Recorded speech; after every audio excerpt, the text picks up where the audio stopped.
সবচেয়ে বড় সুবিধাভোগী হয় না, আপনি ক্ষমতার জায়গা থেকে ধরেন, তাহলে বিএনপি।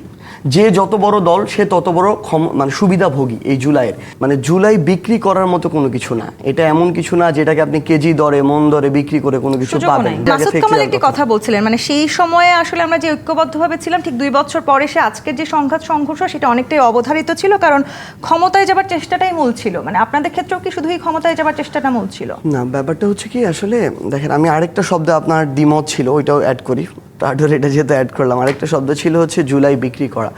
দেখেন আসলে মানে জুলাই বিক্রি করার মতো কোনো কিছু না, এটা এমন কিছু না যেটাকে আপনি কেজি দরে মন দরে বিক্রি করে কোনো কিছু পাবেন। বরং এখানে যারাই বিভিন্নভাবে এটার যদি সবচেয়ে বড় সুবিধাভোগী হয় না, আপনি ক্ষমতার জায়গা থেকে ধরেন, তাহলে বিএনপি।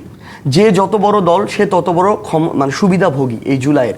একে বিএনপি সরকার গঠন করেছে, তারা এখন দেশ চালাচ্ছে। যদি অভ্যুত্থান না হতো তারা এই স্বপ্নও দেখতে পারতো না যে এটা কখনো হতো কিনা।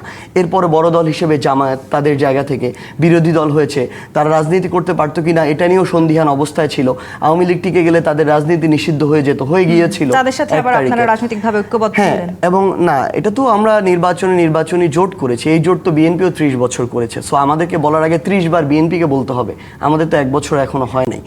এবং যে জিনিসটা বলছিলাম যে এইখানে ধরেন নাহিদ ইসলামরা বা এখানে যারা আমরা নতুন করে রাজনীতি করছি, এটা আমাদের কোনো উপরই পাওনা না, এটা অর্জন করে নেওয়া। কারণ ওই 5ই আগস্ট সফল না হলে আবার সবচেয়ে বেশি ভুক্তভোগী এই মানুষগুলোকেই হইতো। সোয়ান হলো এয়ারফ্লো মশারি, মশারোধে 100তে 100। সোয়ান গ্রুপের একটি পণ্য।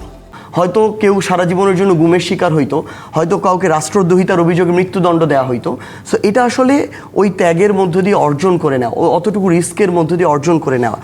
এখন বর্তমানে আসলে যেটা দেখছেন, ভাই একটা কথা বলেছেন যে তখন আমাদের লক্ষ্য উদ্দেশ্য একটা ছিল, একটা স্বৈরাচারের পতন।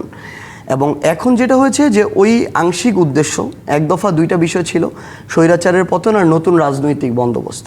সো ওইটা স্বৈরাচারের পতন পর্যন্ত আমরা এগ্রি ছিলাম, কিন্তু নতুন যখন আমি সিস্টেমটা গড়ব, এই জায়গায় খুব স্বাভাবিকভাবেই একটা অভ্যুত্থানের পরে প্রত্যেকটা রাজনৈতিক দল তাদের যে ক্ষমতার যে জায়গাটা সেটাকে কীভাবে বৃদ্ধি করা যায়, দ্রুত নির্বাচনের মাধ্যমে ক্ষমতায় যাওয়া যায়, এই বিষয়গুলো প্রায়োরিটিতে এসেছে। আমরা এনসিপি আমাদের জায়গা থেকে যখন দেখেছি যে প্রথমবারই এনসিপি একটা রাজনৈতিক দল 1 বছরও হয় নাই, তাদের আসলে এখনও মাঠ পর্যায়ে অতটুকু সাংগঠনিক ভিত্তি তৈরি হওয়া টাফ, যেটার মধ্য দিয়ে তারা আসন জিতে আসবে 10টা 20টা।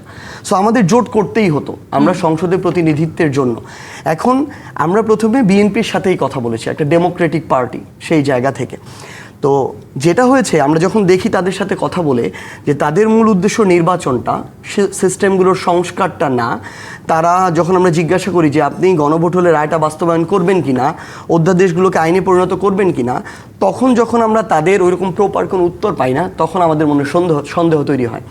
আবার আমরা সংসদে যখন প্রতিনিধিত্ব করতে যাব, তখন শুধু 2-4 জন ব্যক্তি না, বরং একটা দল হিসেবে 10-20-30 বছরের চিন্তাকে সামনে রেখে ওই জায়গায় যখন আমার বিএনপির সাথে রেসপেক্টফুল একটা আলোচনা হবে না, তারা যখন শুধু 2-4 জন ব্যক্তিকে প্রায়োরিটি দিয়ে নিয়ে যেতে চাইবে, দলকে না, তখনও আমার তার সাথে এই আলোচনাটা হবে না। এমনকি সর্বশেষ 3rd লেয়ারে আমরা যখন দেখি যে তারা এই নিশ্চয়তা দিতে পারছে না যে তাদের সাথে যে কয়েকজনের আমাদের জোটের একটা অ্যালায়েন্সের আলোচনা হবে, ওই কয়েকটা জায়গায়ও তাদের বিদ্রোহী প্রার্থী থাকবে কি থাকবে না এই নিশ্চয়তা তারা দিতে পারছে না। সো তখন সামগ্রিকভাবে এই সংস্কারের ম্যান্ডেট সহ এবং মাঠ পর্যায়ের যে সেন্টিমেন্ট, এই সেন্টিমেন্টটা হচ্ছে সকল অপকর্মের এগেনস্টের সেন্টিমেন্ট। খুব গুরুত্বপূর্ণ আমি শেষ করি শুধু এটা।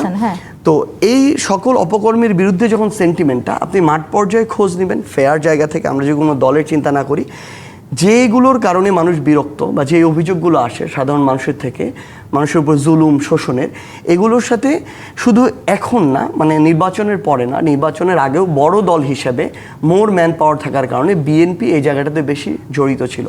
দ্যাটস ওয়াই আমাদের জোটটা ফাইনালি এখানে গিয়েছে, এটা একটা নির্বাচনী জোট হিসেবে।